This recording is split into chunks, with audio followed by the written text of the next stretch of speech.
Peace and love. I am me coming back with more insight information on some like basic insight. You know what I'm saying? I want to show you basically the spring equinox. Right? Everybody was celebrating New Year's on January the 1st, and spring, which is this month in March, sometime on the 20th or the 21st, it is the new year. So if you research it real quick on this video, is the ancient Babylonians also celebrated the new year to coincide with the beginning of spring. This is a logical time to celebrate since Mother Earth is giving birth to a new crop of plants. However, the creation of the Julian calendar, Romans changed the new year from March to January. You see? So we're going to click here real quick. We're just going to show you a little bit. All right.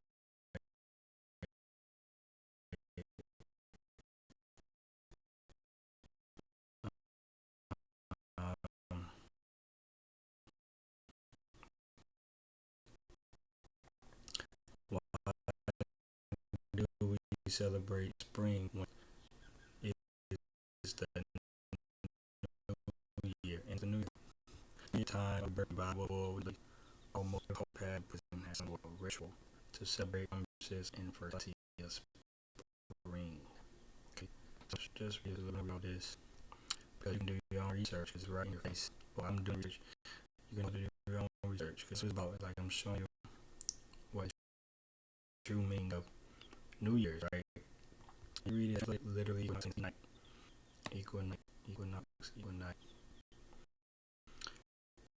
because it's position of equator, day and night, are equal in length all over the world during the equinoxes.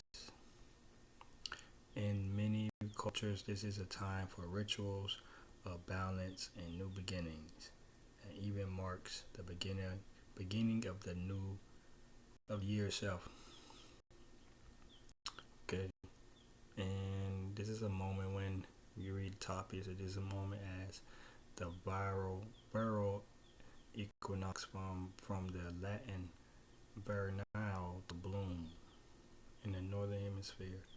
Southern hemisphere, this is a moment of the autumn equinox.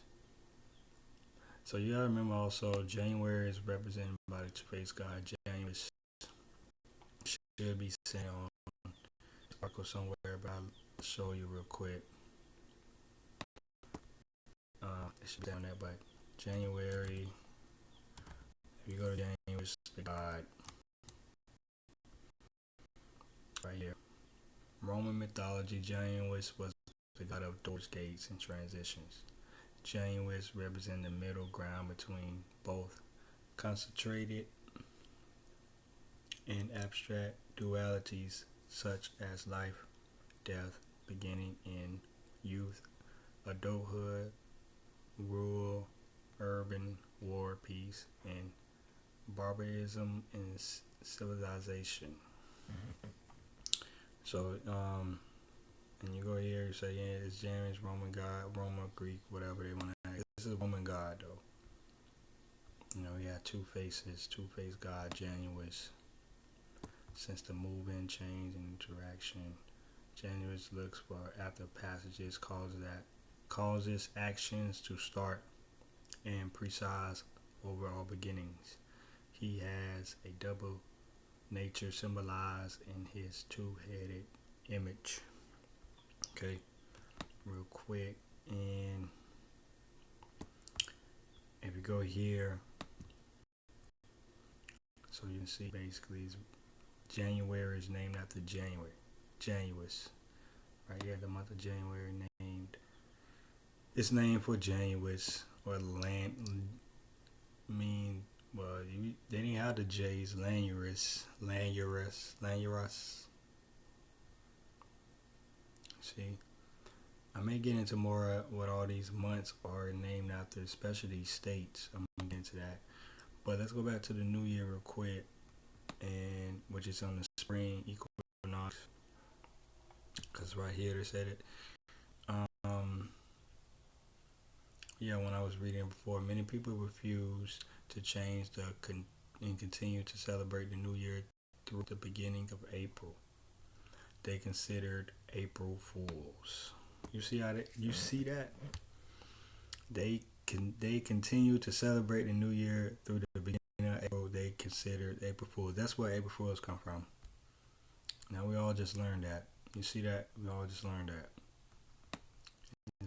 Because I started to notice like how long do people saying like when January was here, the first day of January, how long do people keep saying Happy New Year?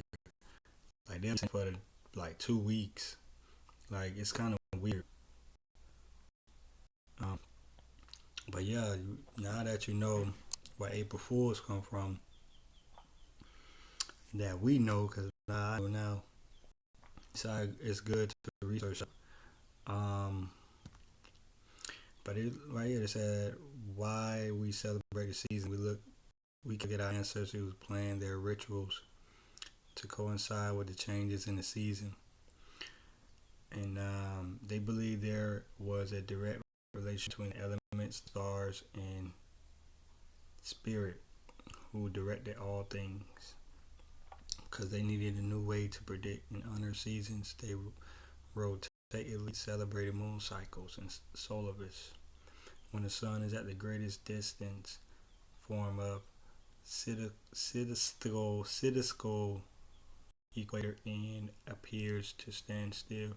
The equinoxes, when the sun crosses the plane of the Earth's equator, making it night and day of equal length all over the Earth. Many people still live by these markers.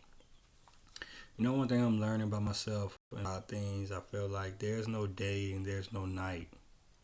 You see, when you see this word night, it's really the word Kin. It's the same word. And when you think about a knight, you think about a man with an armor, suit, and a sword and a horse.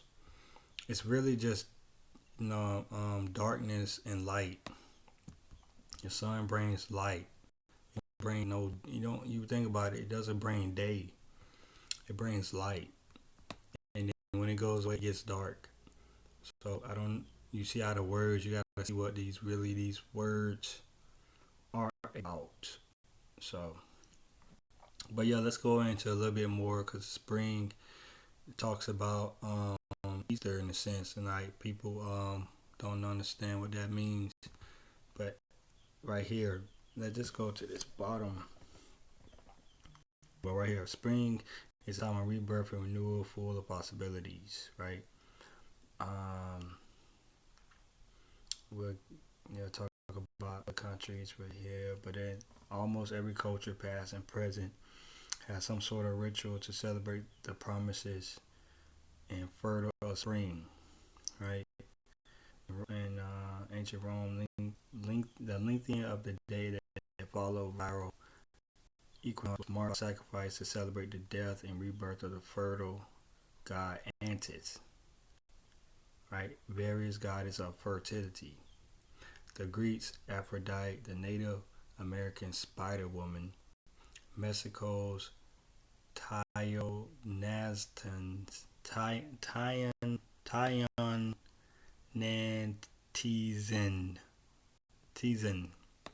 the African goddess Oshun, the Norse Farah, and the Roman goddess Flora were all honored in spring.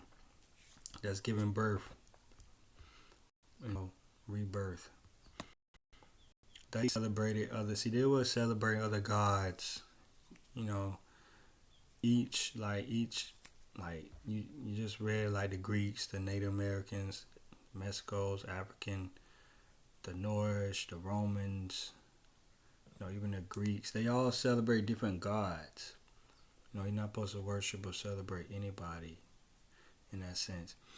Not surprising, the egg, the universal symbol of rebirth, right? An egg. If you look at an egg, the yolk is like a baby. same as an avocado. It's like a baby inside. Finds its way into different types of spring rituals. In ancient Persia, Greece, Egypt, and Rome, red eggs represent life and rebirth were given as gifts. In modern day celebrations of Easter, children all over the world decorated eggs. At Passover, sinners guests dip eggs in salt water as a reminder of the sacrifice made in ancient temples.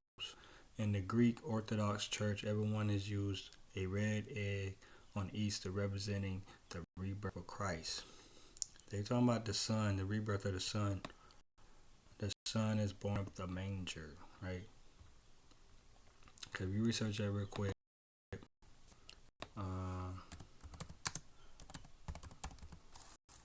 Son rebirth, right? Sun's rebirth, as seen from the earth during the course of the year. Sun migrates from north to south and back again. The sun's farthest north at the June solstice, furthest north at the June solstice, furthest south at the December solstice, and crosses the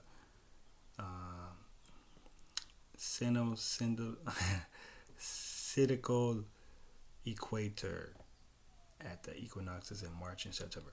But the sun is rebirth. Rebirth is in the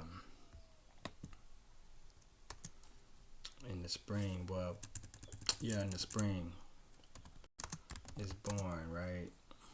And then you just simple research. Everything just have simple research. It means for your baby birth in spring. You want to research show you that y'all should do that research too. What does it mean for your baby birth in spring? I'll get to that later. But anyway, the spring equinox. Remember that, people, that is the new year. So March it is March 20th when spring begins. March 21st in that range, 22nd. It is the spring equinox. It will be the new year. Okay, the new year. So I'll come back with more of these insight informations and